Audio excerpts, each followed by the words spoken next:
আল্লাহ সুবহানাহু ওয়া তাআলার পক্ষ থেকে মানুষের ওপরে সবচেয়ে বড় অনুগ্রহ হচ্ছে বিশুদ্ধ ঈমান। যদি আপনার ঈমান না থাকে তাহলে আপনার আমল হবে নিষ্ফল, আপনি কর্ম করে কোনো প্রতিদান পাবেন না। ঈমানটা হচ্ছে মূল, তাওহীদ হচ্ছে মূল জিনিস।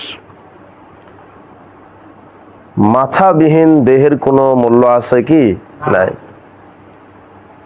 ঠিক মাথাবিহীন দেহ যেমন, তাওহীদ বা ঈমানবিহীন আমল তেমন। আমল যদি করেন পাহাড় পরিমাণ, আর যদি ঈমান না থাকে, বিশুদ্ধ তাওহীদ যদি না থাকে, তাহলে সে আমলের কোনো মূল্য নেই। আর ঈমানটা হচ্ছে, তাওহীদটা হচ্ছে ইসলামের রূহ।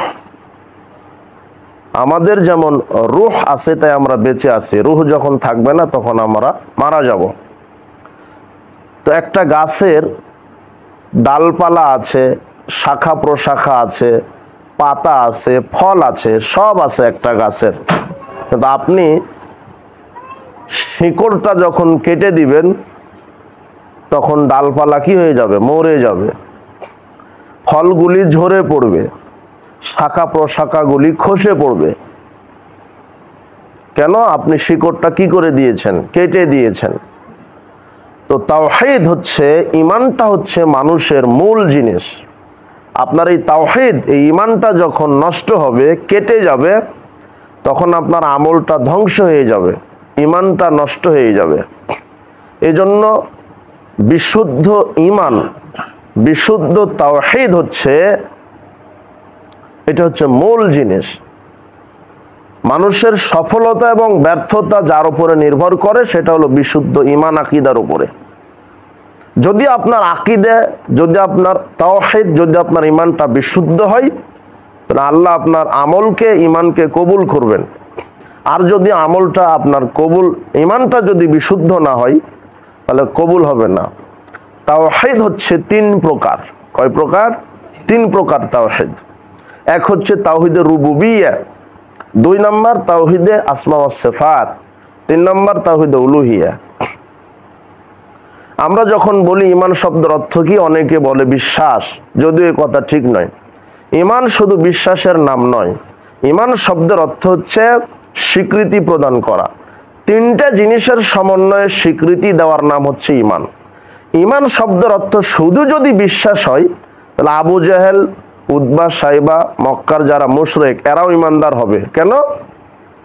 এরা তাওহীদের দুইটাকে বিশ্বাস করে, তাওহীদের রুবুবিয়াকে বিশ্বাস করে। রুবুবিয়া মানে রব, রব মানে যিনি সৃষ্টিকর্তা, রব মানে যিনি পালনকর্তা, রব মানে যিনি রিজিক দাতা, রব মানে যিনি আইনদাতা, রব মানে যিনি জীবনদাতা, রব মানে যিনি মৃত্যুদাতা। এই রব, তাওহীদের রুবুবিয়া, আবু জেহেল, উতবা, সাইবা এরা বিশ্বাস করত যে না, এই কোরআন মাজিদের তথ্য আল্লাহ দিচ্ছেন।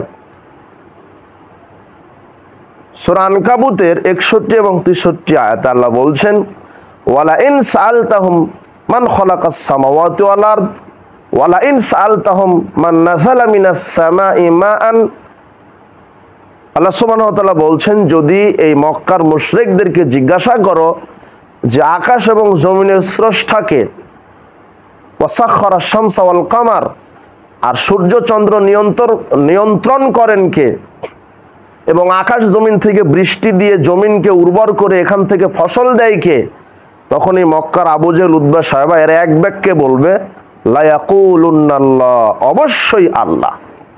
তাহলে এই যে মক্কার যে আবু জেহেল, উতবা, সাইবা যাদেরকে আমরা কাফের বলি, এরা কাফের না, এরা মুশরিক।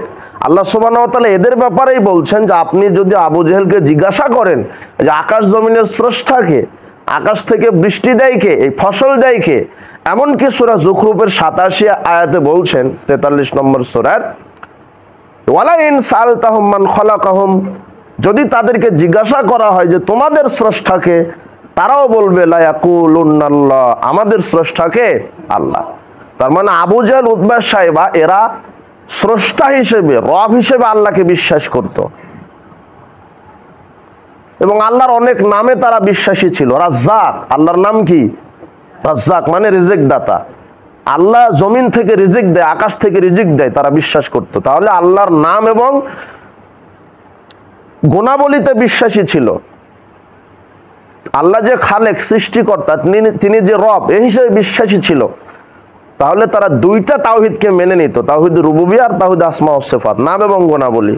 কিন্তু তাওহীদ উলুহিয়া মানে আল্লাহর বিধানকে যে মানতে হবে, একমাত্র আল্লাহরই ইবাদত করতে হবে, এটা তারা মানত না।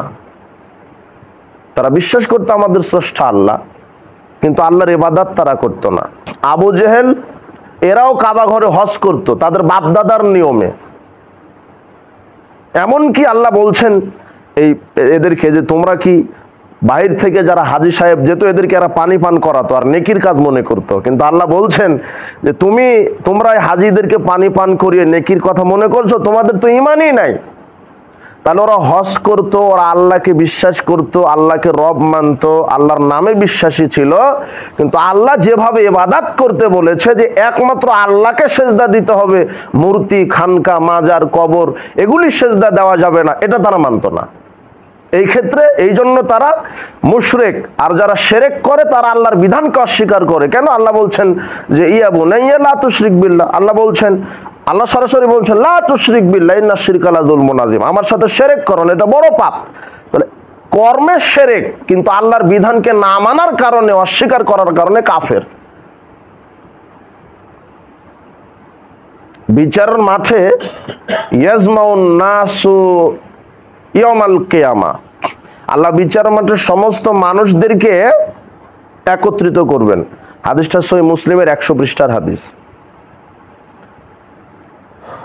ইয়াজমাউল্লাহুন নাস ইয়াউমাল কিয়ামা, আল্লাহ সমস্ত ব্যক্তি মানুষদেরকে বিচার মাঠে জিজ্ঞাসা করবেন, করে বলবেন, আল্লাহ বলবেন মান কানা ইয়াবুদু ফালিয়াত্তাবি, তোমরা যার যার ইবাদত করেছো এখন তাকে অনুসরণ করো। এমনকি তিনি বলছেন মান কানা ইয়াবুদু তাওয়াগীদ ওয়াত-তাওয়াগীদ, যারা তাগুদের পূজা করতে, মানে আল্লাহর বিধান ছাড়া মানুষের বিধানকে যারা মানতে। মান কানা ইয়াবুদু আল আসনাম ওয়াল আসনাম, যারা আমাকে বাদ দিয়ে মূর্তির পূজা করেছো, আজকে তুমি মূর্তির অনুসরণ করো। মান কানা ইয়াবুদু আল কামার আল কামার, যারা সূর্যের পূজা করেছো, আজকে তোমরা সূর্যের ইত্তেবা করো। মান কানা ইয়াবুদু আশ-শামস আশ-শামস, যারা চন্দ্রের পূজা করেছো, শামস আশ-শামস মানে যারা সূর্যের পূজা করেছো, ফালিয়াত্তাবি, সূর্যকে অনুসরণ করো। সূর্যকে অনুসরণ করেছো, সূর্যকেও জাহান্নামে দেব, তোমাদেরকেও দিব। যারা মূর্তিকে অনুসরণ করেছো, মূর্তিকেও জাহান্নামে দিব, তোমাদেরকেও দিব। যারা তাগুত মানে আল্লাহর বিধানকে বাদ দিয়ে বড় বড় নেতাদের বিধান মানা, ওই নেতাকেও দিবেন, আপনাকেও দিবেন। এটা আল্লাহ সুবহানাহু ওয়া তাআলা বিচার মাঠে বলবেন। যে যার ইবাদত করবে তার সাথে সে জাহান্নামে থাকবে। কিন্তু আমরা যদি আল্লাহর ইবাদত করি, আল্লাহ জাহান্নামে থাকবেন না। আল্লাহ কোথায় থাকবেন? আল্লাহ জান্নাতে থাকবেন না। আল্লাহ জান্নাতেও থাকবেন না, জাহান্নামেও থাকবেন না।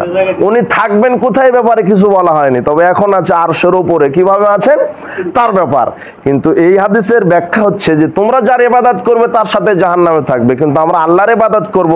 আর আল্লাহ বলছেন ফাদখুলি ইবাদি ওয়াদখুলি জান্নাতি, তোমরা তোমাদের রবের ইবাদত করো আর জান্নাতে থাকো।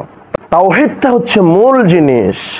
ঈমানটা যদি না থাকে তাহলে আপনার আমল কোনো কাজে দিবে না। আর ঈমানটা হতে হবে, ঈমান মানে শুধু বিশ্বাসের নাম নয়। ঈমানটা হচ্ছে তিনটা জিনিস মিলে ঈমান হয়।